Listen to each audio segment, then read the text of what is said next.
Indian arm forces से आपका service पूरा होने के बाद जब आप रिटायर होते हैं या फिर आपका कोई डिसेबिलिटी का कारण जब आप रिटायर होते हैं तो आपको जो पेंशन मिलता है उस बारे में जानकारी तो आपके पास होगा ही होगा। पर आज का वीडियो में हम जो जानकारी देने जा रहे हैं वो है इसी रिलेटेड कुछ क्वेरीज है जो कि हम सबको पता होना बहुत ही ज़रूरी है। ऐसे ही कुछ फ्रीक्वेंटली आस्क्ड क्वेश्चन है जिनमें से एक है कि मेरा जो डिसेबिलिटी वो फौज का सर्विस का दौरान हुआ है और मैं जब रिटायर हुआ हूँ तो मुझे डिसेबिलिटी पेंशन नहीं मिला। कौन सा वो कंडीशन है जो कि फुलफिल करने का बाद ही आपको डिसेबिलिटी पेंशन मिल सकेगा।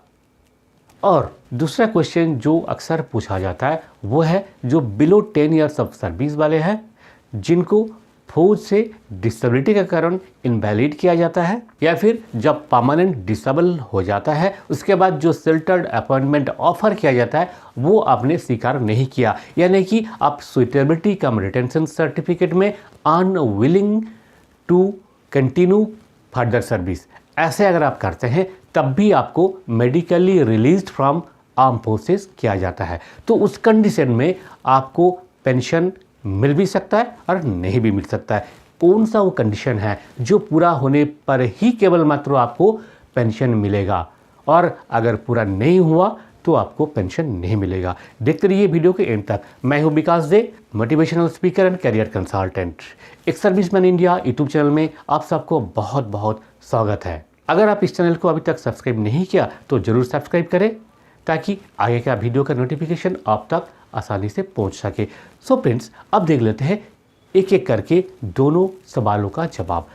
सबसे पहला जो सवाल था वो था कौन कौन सा वो कंडीशन है जो पूरा होने का बाद ही केवल मात्र आपको डिसेबिलिटी पेंशन मिल सकता है।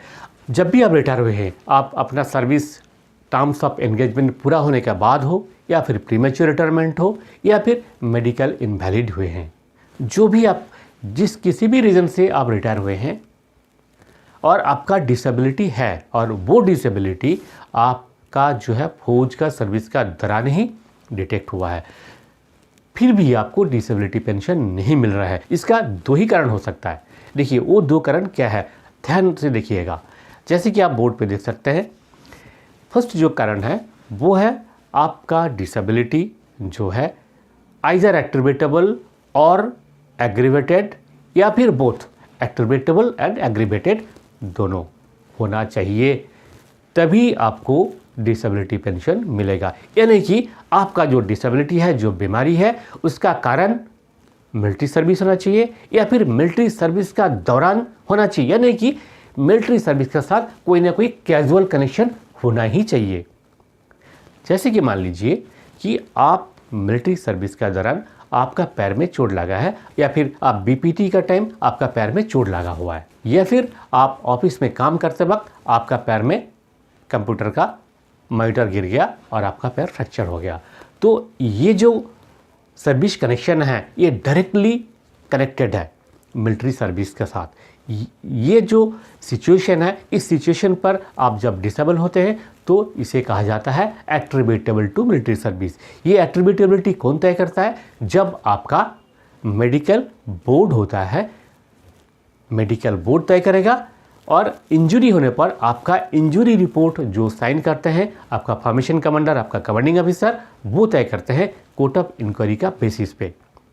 तो ये क्लियर हो गया कि आपका डिसेबिलिटी एट्रीब्यूटेबल या फिर एग्रीवेटेड होना चाहिए। अब देखते हैं एग्रीवेटेड क्या है। देखिए एग्रीवेटेड ये है कि मान लीजिए कि कोई एक सोल्जर है जिसका डिसेबिलिटी है ब्रोंकियल अस्थमा। अब ब्रोंकियल अस्थमा पहले से तो उनका था नहीं, क्योंकि पहले से अगर कोई डिजीज़ होगा तो आपका सेना में भर्ती नहीं हो पाएगा। तो जब आप सेना में भर्ती हुए तब बिल्कुल फिट थे। अब सेना में जब आ गए तो आपको ब्रोंकियल अस्थमा हो गया। जब आप मिलिट्री हॉस्पिटल में पहुंचे तो वहाँ पे मेडिकल बोर्ड आपसे पूछेगा कि आपका जो डिसेबिलिटी है, ये डिसेबिलिटी आपका जो बीमारी है वो कब से रेज हुआ और उसका बैकग्राउंड क्या है। अगर बोर्ड का जो मेंबर्स है उनको ये लगता है कि आपका जो बीमारी है इसके साथ इसका मिलिट्री सर्विस के साथ कोई ना कोई कनेक्शन है, तो आपका जो डिसेबिलिटी है उसे एग्रीवेटेड बाय मिलिट्री सर्विस कहा जाएगा, यानी कि कोई कैजुअल कनेक्शन होना ही चाहिए। जैसे कि ब्रोंकियल अस्थमा है, वो आपका जो मिलिट्री सर्विस के दौरान हुआ है due to stress and strain of military service, या फिर क्लाइमेटिक कंडीशन जहाँ पे आप पोस्टेड थे, ये सब वजह अगर होगा तो आपका ये जो बीमारी है ये एग्रीवेटेड बाय मिलिट्री सर्विस कहा जाएगा।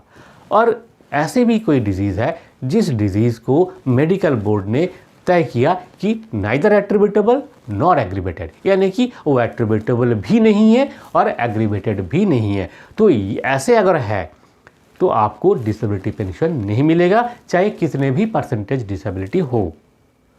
तो ये आपको कैसे पता चलेगा कि आपका डिसेबिलिटी एग्रीवेटेड है या नहीं है और एट्रीब्यूटेबल है या नहीं है? देखिए, आपका जब इनिशियल मेडिकल कैटेगरी जब होते हैं आप, यानी कि लो मेडिकल कैटेगरी जब पहली बार आप होते हैं, तो आपका एक मेडिकल डॉक्यूमेंट बनता है जिसका नाम है AFMSF 15। ये डॉक्यूमेंट है AFMSF 15।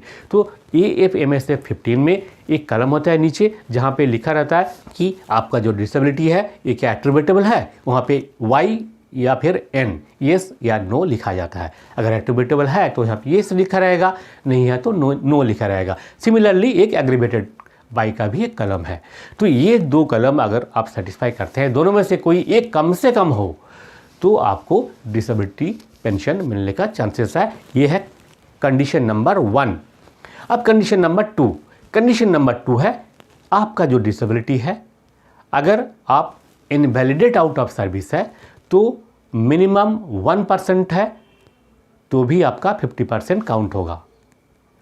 और अगर आप इनवैलिडेट नहीं हैं, मान लीजिए आप पूरा सर्विस करने के बाद आउट हो रहे हैं, या फिर आप प्रीमेच्योर रिटायरमेंट जा रहे हैं, या फिर अन्य कारणों से आप रिटायर हो रहे हैं, तो उस केस में आपका जो डिसेबिलिटी है मिनिमम आपका 20% डिसेबिलिटी होना चाहिए।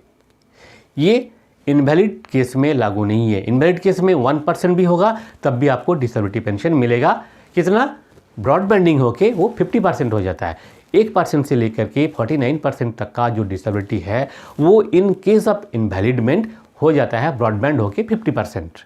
ठीक है, तो इनके लिए ये रूल लागू नहीं है। बट जिनका इनवैलिड नहीं है, जिनको मेडिकल बोर्ड इनवैलिड नहीं किया, ऐसे ही अगर उस कैटेगरी में आप आते हैं तो आपका मिनिमम जो डिसेबिलिटी है वो होनी चाहिए 20%, तभी आपको डिसेबिलिटी पेंशन मिलेगा। तो दो कंडीशन देखिए। नंबर 1 कंडीशन क्या है? आपका जो डिसेबिलिटी है या तो एट्रीब्यूटेबल टू मिलिट्री सर्विस होना चाहिए, या फिर एग्रीवेटेड होना चाहिए, या फिर बोथ।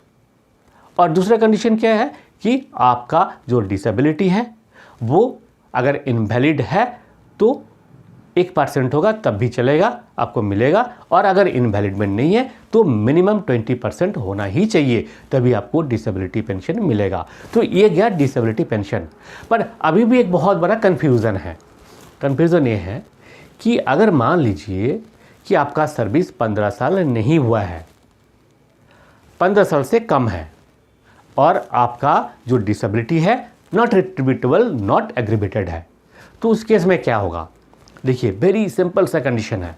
कंडीशन ये है, जुलाई 2020 से पहले का एक कंडीशन था और उसके बाद के कंडीशन है।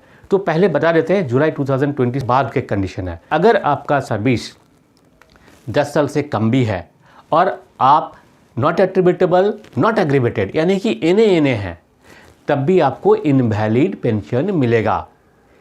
उसके लिए कंडीशन है कि आपका जो डिसेबिलिटी है वो